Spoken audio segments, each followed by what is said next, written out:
Hello everybody and welcome back to Kerbal Space Program, where you'll notice our funds are a little bit different, as is our science. And that is because I made the same exchange as we did in the last episode for 2 more technologies, and that will clean up our spacecraft design significantly. So let's go ahead and load up our starship, which is still in progress, of course. This is by no means completed. Where is it? It'll be under ST. There we go. So here's our in-progress starship.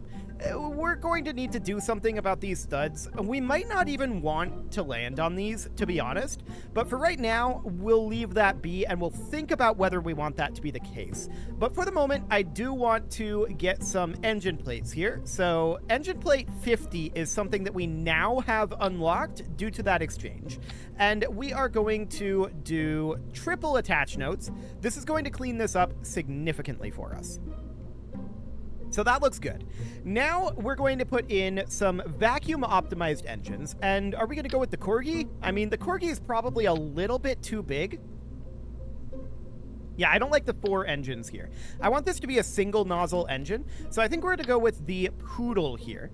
And that will be a single nozzle engine once we get that connected correctly. So let's get that hooked in like so, and then switch this over to a single compact. Actually, no. I think this one. Cool. So that'll work. And we are, of course, going to then need to put in a decoupler here. So this is our basic Starship model. This is definitely too narrow, or rather too long of a taper. That said, we do have some additional... I did grab an additional adapter module here. Let's take a quick look at what that adapter module is. That would be this guy, I think. That's functionally the same as this one, except that it's not fuel-based. Okay, I didn't need to do that one then. That's fine. We did pay a bunch of cash for it. I guess it's okay. So for the moment, what I do want to do is I want to put in our fins. This is definitely too steep of a taper here, but I guess we'll just deal with it. That'll be reasonably fine for now. And as far as those fins end up going, we know that we're going to need to have one set be fairly high up here, like up here, and then the other set will be like down here. So that's okay. We'll need fairly large fins, and Delta Deluxe winglets are maybe an okay size for the ones up here. So this would end up being 2.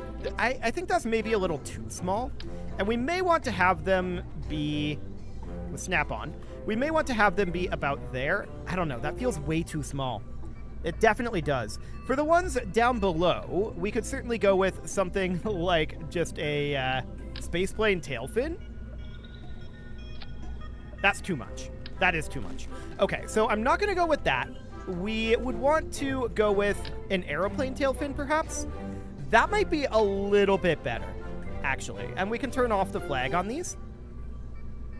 They're a little too long, and I feel like not quite tall enough. These things should be pretty tall.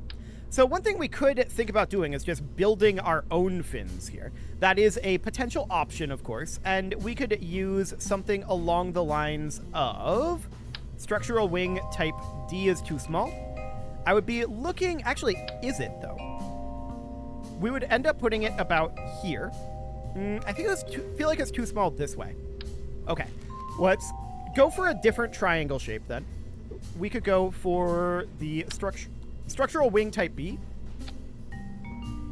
I feel like that's slightly too long. So just a structural wing type A. Actually, that's about right. So from there, what we can do is we can put in a structural wing component here. So that's a swept wing component. We would want like a wing connector type A, which would need to be rotated for sure. It's wanting to attach in a slightly strange way. A very slightly strange way. But we could certainly rotate this and have it go something along the lines of this, and then just move it like so. This is definitely going to require testing to see if this is going to function. But we can do something like this. Something like that. Then we can just put some elevons on the end. So that would end up being something along the lines of elevon 5s? Are those about the right size? Approximately the right size. Okay, we need to get it rotated correctly. About like that. Except I'd kind of like them to be inverted in the way that they are facing.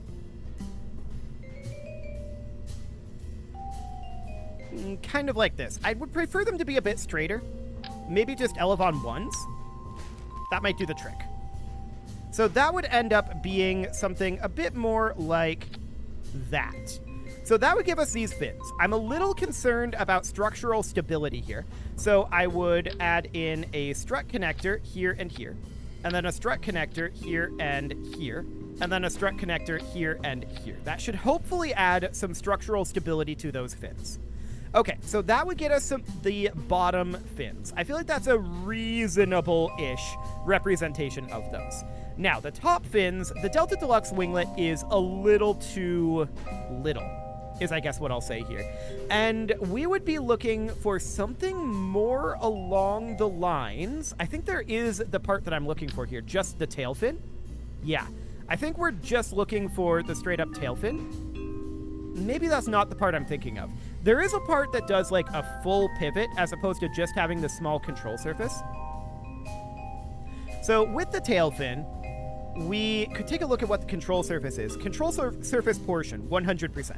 That is more like what we're looking for. Now we could put that up here. Alternatively, we could move it down and place it about here. To be clear though, I believe with the Starship that for the moon landing variant that they're not planning on having these fins. I'm going to put the fins in because we know that we're going to have more than enough Delta V in this thing, right? So that'll be absolutely fine. Now, the question of what we're going to land on here is kind of an important one, and we can think about that for sure. We do not need to have the spaceborne engines there. I do want to find the lunar starship variation. So give me 1 second here, lunar starship, and let's get that render up because I want to, yeah, Starship HLS. So basically, the render that I've seen, oh, this is a PDF? Okay, that's very awkward. Thanks, Wikipedia. Why is your portrait in PDF? Can we see it in an actual image? Thank you. Okay, so now that I've finally got that brought in, we can see what the lunar starship render looks like here. And we can see there are definitely landing legs. There are no transfer engines at the bottom in this render, and there is no side fins. So what I'm going to do is I'm going to make a standard starship, I think, and we'll operate off of that, and then we'll modify one of these guys based off of that standard starship. So that's the overall concept here. So that would mean that we would actually need to take this down to a compact, and we would want to bring this up to, I guess 6x1 is the best that we can do. So we would end up having a Poodle engine in 3 of these slots. So I just need to get this arrayed correctly. It really doesn't want to snap onto any of these. Okay, we may have to do this in single mode. So that's reasonably fine. Boy, it really doesn't want to snap onto these.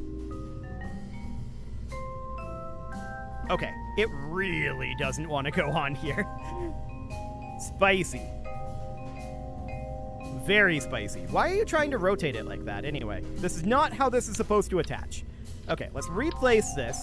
Rotate this guy to go like this. Re-grab it. There we go. Now it works fine. So we can then attach this one out over here. Assuming this one wants to attach, and it doesn't. Okay, what if we re-grabbed it like that? Okay, that appears to be what we need to do. Now we need this to be attached here. Yeah, it seems to be the duplication that's causing that issue. Okay, we can work with that. So these are our vacuum optimized engines here. And then we're going to use, as far as our ground-based engines, perhaps just vectors. We might use vectors for these. I want them to be kind of, I mean, they're not going to look exactly right? So that's okay. We can just have this go in somewhere like this. So we're just going to make the base starship for now, and then we'll modify based off of that. So that means that these guys go away, and we can just modify based off of this guy. Now, one thing we could think about doing is changing our taper here. And I do want to do that. So to that end, we could reduce the amount of fuel here, potentially, by using a smaller adapter. That might not be a bad idea. So let's head into our structural here. Actually, let's just search for adapter again. And the question is, do we have a smaller size to bring this down from the 5 meter? Maybe. We might. We should have all of these unlocked at this point. Okay. So basically, we're going... I'm not sure this is actually... Yeah, these are just called Kerbodyne. So I'm going to do a search for Kerbodyne. Okay, and that gives us access to some of these adapters. That's all well and good. We've got these structural panels down here. Yes, that's all fine. We've got this hemispherical liquid fuel tank, which, if it could be truncated a little bit shorter, would be nice. No doubt about that. We've got this nose cone, which actually has liquid fuel and oxidizer in it. That's an interesting concept, but it would necessitate in removal of the Mark 1-3 command pod, which I don't really want to do. So that's an interesting concept, no doubt about it. We might be able to eventually make use of that. This is our adapter that we have here, although it's the A variant, which doesn't have fuel. And apparently we're sneezing now. Perfect. Okay, so let's continue on here. And I think that we're just going to have to live with this taper as it is. This is definitely too long. But I think we're just going to have to work with that. So for now, what that ends up meaning is we're going to need to have our vectors here be split off. So the vectors are going to be up here. The question is that even enough to lift this? 0.79. So the answer is no, the vectors are not powerful enough. So we're probably going to have to upgrade those to something along the lines of mainsails. Mainsails are about 50% more powerful than vectors. They're also significantly larger and more expensive, but that's okay. So we would just slot in a mainsail here. We would be looking for this to be like a 1.875 meter or even just a compact variant. We'll go with the compact variant, and we'll just slot this guy right up over here and this guy over here.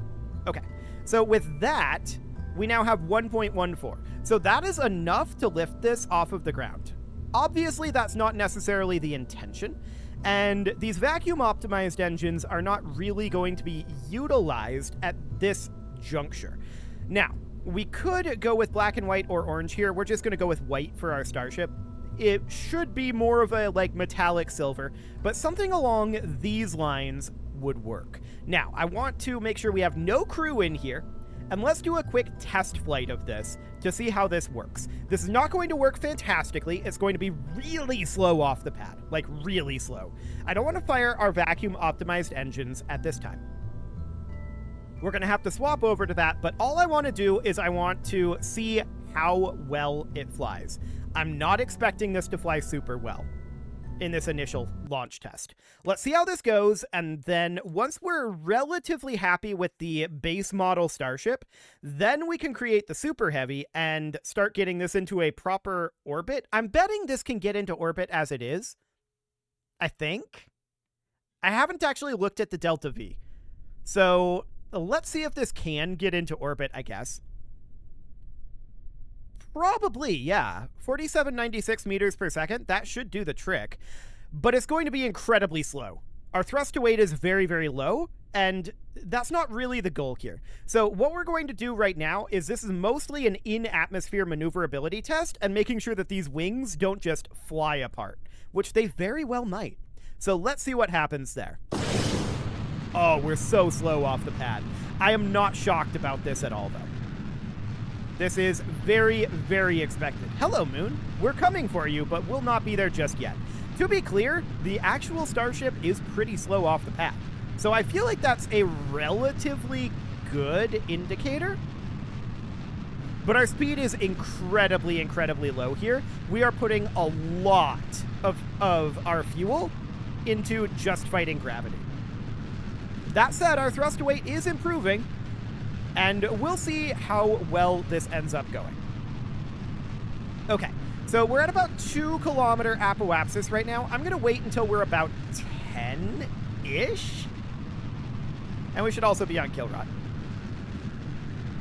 So it's about 4 kilometer apoapsis now. We're starting to get some movement, but this is a slow boy. No doubt about that. Okay. We've burned about 25, maybe even like a third of our fuel. It's quite a lot of fuel, but this is not intended to fly in this configuration. So for now, this is reasonably okay. I'm going to start moving us, this is quite maneuverable. I'm going to start moving us out this direction. Okay, it does not want to move further than here, but for now, that is reasonably fine. Okay, so I'm just going to park us about here for now. We have a decent amount of speed building up, but it's not, you know, fantastic.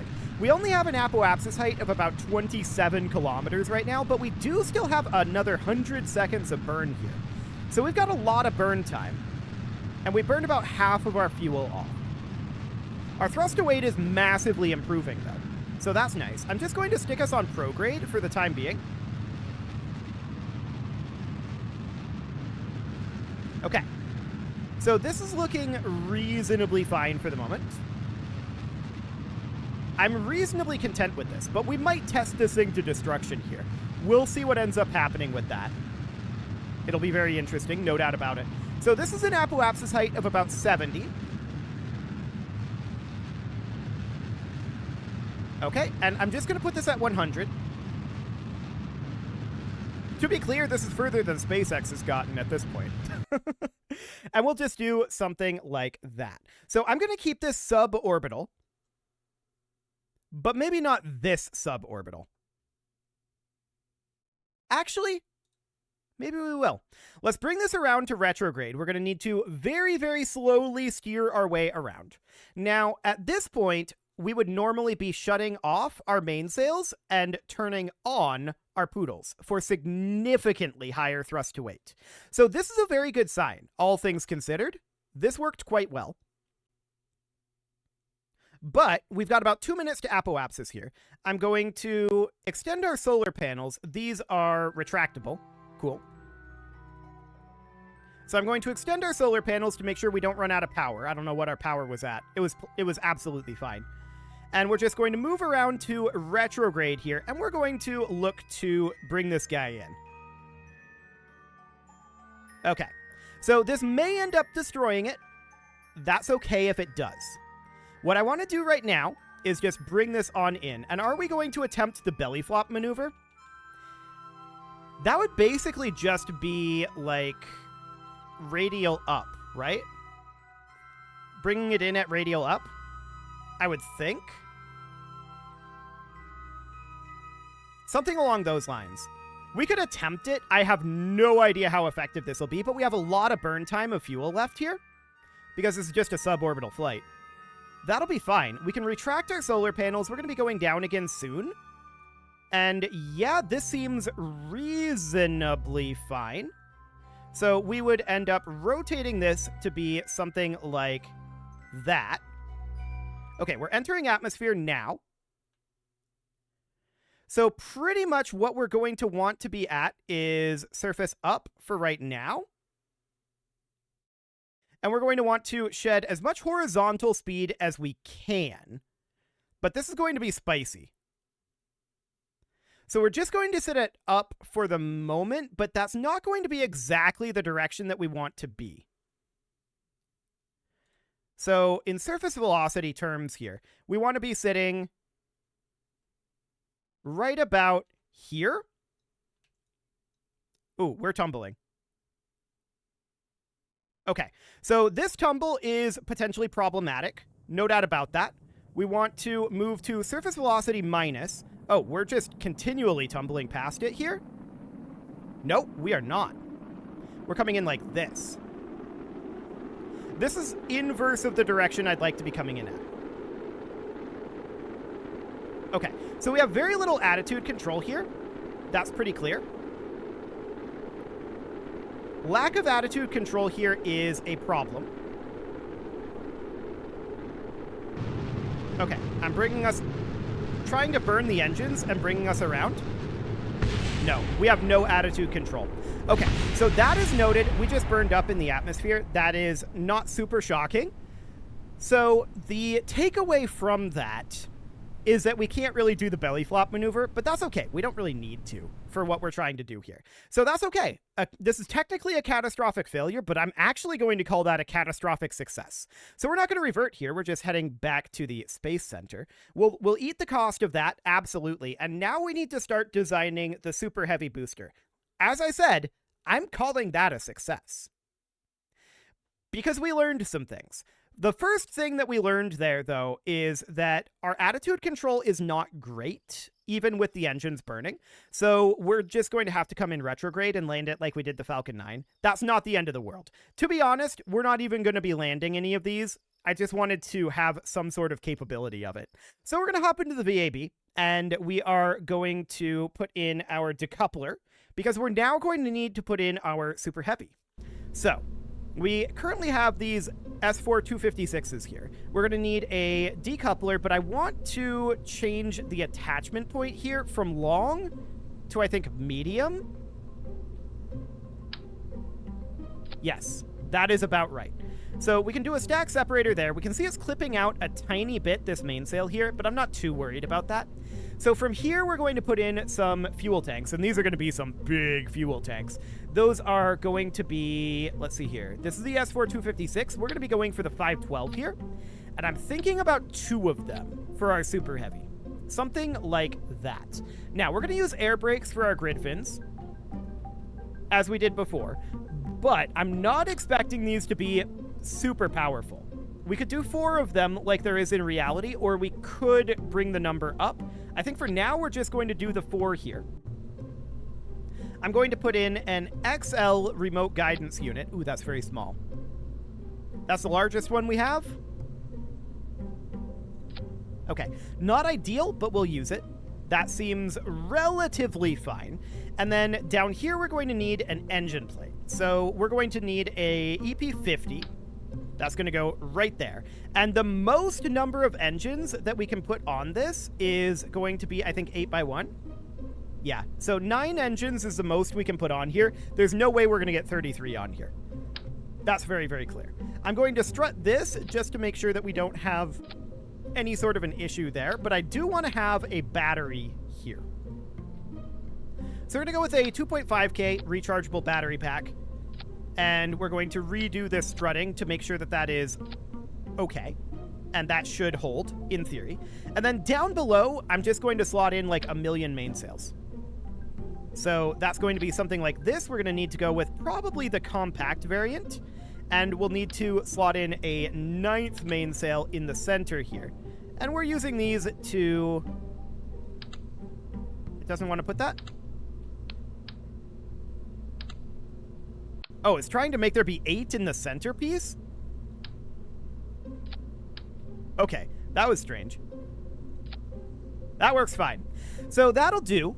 We've got this slight gap here. I wish we didn't, but I think it's the best we can do. I would like this to be metallic rather than black and white, but that's not an option here. So at this point, we're basically ready to test our Super Heavy. The question is 1.26 on that thrust to weight ratio. Okay, that's not as high of thrust to weight as I would like. Do we have anything higher thrust to weight than this mainsail? I mean, we've got the Mammoth. That is higher thrust to weight, but it's basically just 4 vectors put together. Yeah, that's literally all it is. So the mainsail would be better for us there.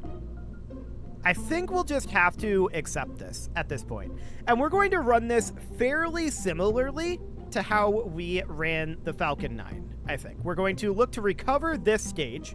Yes, this is very expensive, but we only need to put this in orbit around the moon once, and we're going to be modifying our starship up here, for sure. So this is the overall concept. It's definitely not perfectly accurate, but I think it gets us pretty close, all things considered. And we are probably never actually going to be running the mainsails here. I'm going to move these up and putting that about there. So what I want to do is I want to run an orbital flight of Starship here and see how the recovery of this might end up going. That'll be interesting. And actually for that, we will run the mainsails. And then we can create ourselves a moon landing variant of the Starship, which would mean dropping off these structural wings and dropping off the engines here as well, and putting in landing engines up here. So that would be something that we could definitely look at doing, but that is all a next episode sort of thing. We can test this thing out and see just how poorly it goes. I'm anticipating fairly poorly, but we'll see. You can leave your offerings to the engagement gods in the form of likes, comments, subscribes, and bell ringings, and a very special thank you to all of the channel members for making this video possible, including ALS Gamer, Shadow Wolf, Kentogan, Ali Lee, Upper Cumberland Gamers, Nick Smarty, Dimitri H, Punching the Microphone, Soccerman12 UK, and all the rest. And of course, you. Thank you for watching. If you'd like to support the channel, you can click the join button down below the video, and as always, I will see you all next time.